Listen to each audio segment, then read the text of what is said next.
اور ہمارے جو بزرگ ہیں جن لوگوں نے یہ کام شروع کیا ہے ان کی پوری زندگیاں لگی، قرآن پر لگی، حدیث پر لگی، قرآن حدیث میں پوری زندگیاں انہوں نے گزار دی۔ حضرت مولانا الیاس صاحب رحمۃ اللہ علیہ جن کے ذریعے سے اللہ نے کام کو شروع کرایا، اور فضائل اعمال جنہوں نے لکھی حضرت شیخ زکریا، 50 سال تک وہ بخاری شریف پڑھاتے رہے۔ یہ جتنے بھی ذمہ دار گزرے ان کی پوری زندگیاں کیا، ان کی کئی پیڑھیاں چلی گئی اس کام میں۔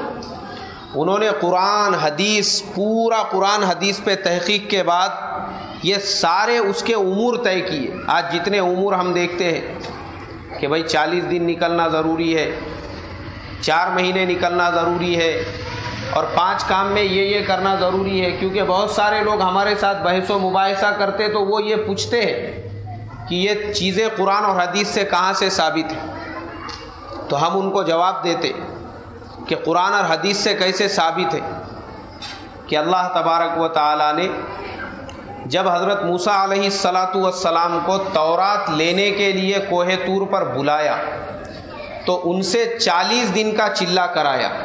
کتنے دن کا چلہ کرایا؟ 40 دن کا۔ 40 دن تک ان کو بٹھایا اللہ تبارک و تعالیٰ نے ذکر و اذکار میں، تاکہ دل کے اندر جو کچھ بھی باقی رہا ہوگا وہ سب ختم ہو جاوے، اور اس کے بعد وہ تورات کو حاصل کرنے کے قابل بن سکے۔ اس کے بعد میں پھر انسان جب ماں کے پیٹ میں ہوتا ہے تو اس کے اندر جو چینجز آتے ہیں وہ ہر 40 دن میں آتے ہیں۔ ہر 40 دن میں آدمی کی کیفیت بدلتی رہتی ہے، تو اس لیے 40 دن نکالا جاتا ہے اللہ کے راستے میں، تاکہ 40 دن آدمی اپنے دکان سے، اپنے کاروبار سے، اپنے گھر سے، اپنے ماحول سے جب باہر رہے گا اور مسجد کے ماحول میں رہے گا تو اس کے اندر مسجد اور فرشتوں والی کیفیت پیدا ہوگی۔ کیا پیدا ہوں گی؟ مسجد والی کیفیت آئیں گی، فرشتوں والی کیفیت آئیں گی 40 دن تک یہ ماحول سے باہر رہ کے وہ ماحول کے اندر رہنے کے بعد۔ اس کے لیے ہے۔ اور میرے محترم بزرگوں، اللہ تبارک و تعالیٰ نے اس کام کے ذریعے سے پورے دنیا میں ہدایت کو عام کیا، عام۔ ورنہ ہمارے ہندوستان میں مسلمان ایسے گمراہی میں زندگی گزارتے تھے، ہم اس کا اندازہ بھی نہیں لگا سکتے۔ آج جو دینداری ہم کو دکھ رہی ہے، آج ہمارے مسجدوں کے اندر 4 5 صف میں لوگ فجر کی نماز میں ہوتے ہیں، مغرب میں اندر تک لوگ ہو جاتے ہیں، اور ہر مسجد کا یہی حال ہے۔ اور دن بہ دن نئی مسجدیں بن رہی ہے دیہاتوں میں، چھوٹے چھوٹے گاؤں میں۔ اور پہلے زمانے میں ایسا تھا کہ اورنگزیب رحمۃ اللہ علیہ اور ملک امبر کے زمانے کی جو بڑی بڑی مسجدیں گاؤں میں بنی ہوئی ہے، وہاں پہ بھی کوئی نماز پڑھنے کو تیار نہیں رہتا تھا، وہاں پر بھی نہیں۔ لوگ مسجدوں کے سامنے الاؤ جلاتے تھے عاشورہ میں۔ میں نے خود ہمارے بچپن میں دیکھا ہوں کہ بڑے بڑے محرم کے جو ہے تعزیے بیٹھتے تھے اور الاؤ جلایا جاتا تھا، ایسے الاؤ بنائے تھے، کیونکہ نظام سرکار جو ہے وہ شیعہ مذہب سے زیادہ تعلق رکھتے تھے، اس لیے انہوں نے ہر گاؤں میں، ہر دیہات میں، ان کے جہاں جہاں پہ بھی ان کی حکومت تھی وہ زمانے میں، ہر مسجد کے سامنے انہوں نے ایک الاؤ بنایا ہوا تھا۔ وہ الاؤ میں کیا ہوتا تھا، اس کے اندر لوگ تیل ڈالتے تھے، آگ لگاتے تھے، اور محرم کے ٹائم پہ لوگ بالکل مسجدوں کے سامنے بڑے بڑے الاؤ ہوتے تھے، تعزیے ہوتے تھے، سب کچھ ہوتا تھا، لیکن کسی کو بھی مسجد کے دروازے میں پیر رکھنے کی جو ہے ہدایت نہیں ملتی تھی، اس لیے کہ لوگ اس کو دین سمجھتے تھے۔ نماز روزے کو دین سمجھتے تھے کیا؟ نماز روزے کو دین نہیں سمجھتے تھے، لوگ اسی کو دین سمجھ کے اس پہ عمل کرتے تھے۔ لیکن پھر یہ محنت کے ذریعے سے دیکھو اللہ تبارک و تعالیٰ نے پوری دنیا میں کیسے ہدایت کو عام کیا۔ پوری دنیا میں یہ جتنی بدعتیں تھیں مسلمانوں میں سے ختم ہو گئی، خرافات۔ آج وہ جتنے الاؤ ہیں، میں دیکھتا ہوں آج لوگ بھینسیں بنتے اس کی جگہ پہ، سب وہ ٹوٹ کے زمین کے لیول ہو گئے، سب وہاں پہ گوبر وغیرہ پڑے ہوا رہتا، سب چیزیں ختم ہو گئی، لیکن مسجدیں آباد ہو گئی۔ اور جہاں گاؤں میں 1-2 مسجدیں تھیں، ان گاؤں اور بستیوں میں آج 10 اور 15 مسجدیں ہیں، اور نئی مسجدیں بنتی جا رہی ہیں، اور ہر مسجد میں امام ہے، ہر مسجد میں حافظ ہے، ہر مسجد میں عالم ہے۔ ہمارے علاقے میں اتنے مدرسے ہو چکے ہیں، ہر گاؤں میں، شہر میں مدرسہ جہاں سے بچے حافظ اور عالم بن رہے ہیں۔ ورنہ پہلے زمانہ ایسا تھا کہ ہم لوگوں کو اگر مسجد میں امام رکھنے کا ہے تو یا تو یو پی سے یا تو بہار سے جو ہے کسی مولانا کو بلانا پڑتا تھا. رمضان میں تراویح اگر پڑھانی ہے تو ہمارے علاقے میں کوئی حافظ نہیں ہوتا تھا. ایسے برے حالات تھے. اسی لیے میں جو بیچارے ہمارے یو پی بہار کے علماء نے ہمارے مہاراشٹر میں آ کے خوب محنتیں کی، میں ان کی ہمیشہ عزت کرتا ہوں، تعظیم کرتا ہوں اور ان لوگوں کے لیے دعائیں کرتا ہوں کہ وہ بیچارے بھی اگر اتنے دور سے آ کے ہمارے علاقوں کی مسجدوں میں محنتیں نہیں کرتے تھے تو پھر ہماری مسجدوں کو کون سنبھالتا تھا. ان کا بھی ہمارے اوپر بہت بڑا احسان ہے کہ کم سے کم انہوں نے اتنے دور سے آ کے ہمارے علاقوں میں مسجدوں کو تو آباد رکھا. لیکن آج ہم یہ دیکھ رہے ہیں کہ خود ہمارے علاقے میں اتنے مدرسے ہو چکے ہیں جگہ جگہ، مولانا غلام صاحب کے مدرسے گاؤں گاؤں میں. تو یہ جتنا بھی جو ہم کو نظر آ رہا ہے میرے محترم بزرگوں دوستو، یہ تمام کیا تمام جو دینی رونق ہے یہ سب کیا سب کس کی محنت کی برکت ہے بولو؟ یہ دعوت و تبلیغ کے مبارک محنت کی برکت ہے. لوگ بیرون جا رہے ہیں، باہر ملکوں میں بھی محنتیں ہو رہی ہے. اور کیسی محنتیں ہو رہی ہے؟ ہر وہ ملک جہاں پہ مسلمانوں کو، یعنی مسلمان تو چھوڑو غیروں کو تک جو ہے اللہ رسول کسے کہتے ہیں پتہ نہیں تھا، اور مسلمان بھی کا جہاں پہ وجود تک نہیں تھا، آج ویسے ملکوں کے اندر تک یہ دین کی محنت جو ہے وہ پہنچ چکی ہے. اور اس محنت کے حق ہونے کے لیے کافی ہے کہ اللہ تبارک و تعالیٰ نے ہر لائن کے، ہر فیکلٹی کے لوگوں کو اس محنت کے ساتھ میں جوڑا. تو یہ سیدھا اور سادہ کام ہے، سیدھا اور سادہ.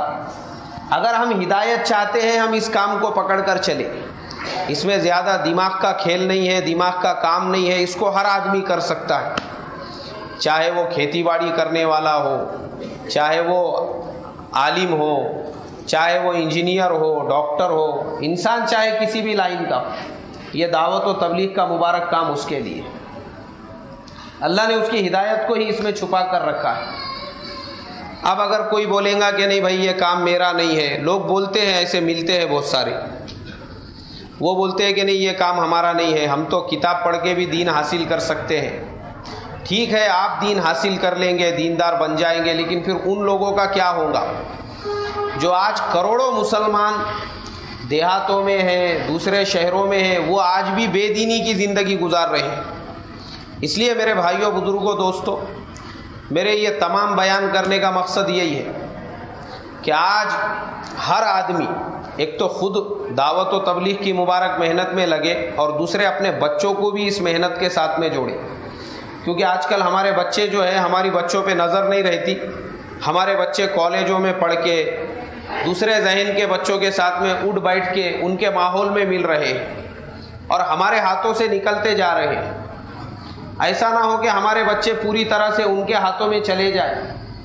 اس لیے بچوں کو بچپن سے اس مبارک محنت کے اندر بھی ہم جوڑیں، ان کا ذہن بچپن سے ہی بنائیں اور اپنی ہر چیز پر ہم قابو میں رکھیں کہ اب جب ہم دعوت کے کام میں لگے ہیں تو ہم اگر یہ چاہتے ہیں اپنے آپ کو، اپنے دین کو، ایمان کو بچانا میرے محترم بزرگوں، تو اپنے کو دعوت کے کام سے جوڑیں. اور جو بیانات وغیرہ ہم سنتے ہیں، یا تو مولانا یونس صاحب رحمۃ اللہ علیہ کے بیان سنیں، یا تو مولانا طارق جمیل صاحب کے بیان سنیں، یا ہمارے دلی مرکز کے جو بزرگان دین ہیں ان کے بیانات ہم سنیں. اب میں آج دیکھتا ہوں موبائلوں کے اندر بچے ہمارے نوجوان واٹس ایپ پہ بھیجتے ہیں بیانات وغیرہ اور خود بھی سنتے ہیں. اب آج کل بہت سارے جوشیلے اور جذباتی مولانا لوگ بھی ہیں بیان کرنے والے. ان میں سے بہت سارے بیان کرنے والے ایسے ہیں جن کے بیان پر ہمارے ہندوستان میں پابندی لگی ہوئی ہے، ہمارے بچوں کو نہیں معلوم ہے. اب وہ لوگ یوٹیوب سے ڈاؤن لوڈ کر کے خود بھی بیان سنتے ہیں، لوگوں کو بھی بھیجتے ہیں. کوئی ضرورت نہیں ہے. آپ کو دین کی جو بات معلوم کرنا ہے آپ کو مولانا یونس صاحب رحمۃ اللہ علیہ کے بیان میں ملیں گی. اور مولانا یونس صاحب رحمۃ اللہ علیہ کا جو بیان ہے وہ اتنا کھلا کھلا اور اتنی آسان زبان میں ہے کہ اس کو ہر لائن کا آدمی سمجھ سکتا ہے. اس کو زیادہ ڈیفیکلٹ اور زیادہ اس کی ضرورت ہے. مولانا طارق جمیل صاحب کا بھی بیان ایسا ہی ہے. دلی مرکز کے ہمارے جتنے اکابرین ہیں ان کے بیانات اگر ہم سنیں گے، ان کے بیانات آپ کو سب آخرت سے جوڑنے والے اور کام کی فکر کے بارے میں ملیں گے. اب یہ ہمارے بچے جو بیانات سنتے ہیں اب مولانا لوگوں کے نام بھی اتنے اوگھڑ ہے، زبان پہ آتے بھی نہیں برابر، وہ ایسے عجیب عجیب نام ہیں ان کے، ان لوگوں کے بیانات، اور میں نے سنا بہت سارے جو سننے والے تھے تھوڑا بہت ان سے، اس میں سب باتیں جو ہے نا سیاست کے لائن کی، جس کا دین سے کوئی تعلق نہیں ہے، سب ایسی باتیں ہیں جو نوجوانوں کو بھٹکانے والی، ان کو بھڑکانے والی، ان میں جوش بھرنے والی، ان کو جذباتی بنانے والی باتیں، ان کو نمازی بنانے والی باتیں نہیں، ان کو دیندار بنانے والی باتیں نہیں۔ تو یہ سارے جو بیانات ہیں ہم پرہیز کریں۔ اگر ہم یہ چاہتے ہیں کہ ہم ہدایت والے راستے پر چلیں، اور کتابیں بھی اگر ہم پڑھتے ہیں تو ہم وہ کتابیں پڑھیں ہمارے کسی بڑے سے بزرگ سے پوچھ کر، یا فضائل اعمال پڑھے یا حیات الصحابہ پڑھے۔ یہ ایک دم آسان اور موٹی موٹی کتابیں ہیں، مسئلے مسائل اگر دیکھنے کا ہے اس کے لیے تعلیم الاسلام ہے، تعلیم الاسلام کا ہم مطالعہ کریں، یا اپنے گھر میں بہشتی زیور رکھے، بہشتی زیور میں ٹوٹل مسائل ہے، اور اگر کوئی چیز نہیں سمجھ میں آتی ہے تو کسی عالم سے، کسی مفتی سے ہم اس کے بارے میں پوچھیں۔ تو یہ جو چیزیں ہیں میرے محترم بزرگوں، ہم اس کو قابو میں رکھیں، بیانات کے لائن سے، کتابوں کے لائن سے، اور اپنے ایمان کے لائن سے، کہ اگر ہم چاہتے ہیں ہمارا ایمان بھی بنے، ہماری آخرت بھی بنے، تو ہم تمام کے اوپر یہ فرض ہے کہ ہم خود بھی اور ہمارے بچے بھی اپنی زندگی کو کون سے راستے پر ڈالے بھائی؟ دعوت کی مبارک محنت کی لائن پہ کریں گے سبھی اس کی کوشش اور فکر۔ اللہ مجھے آپ کو عمل کی توفیق عطا فرمائے، جن کی سنت باقی ہے وہ پڑھ لیں۔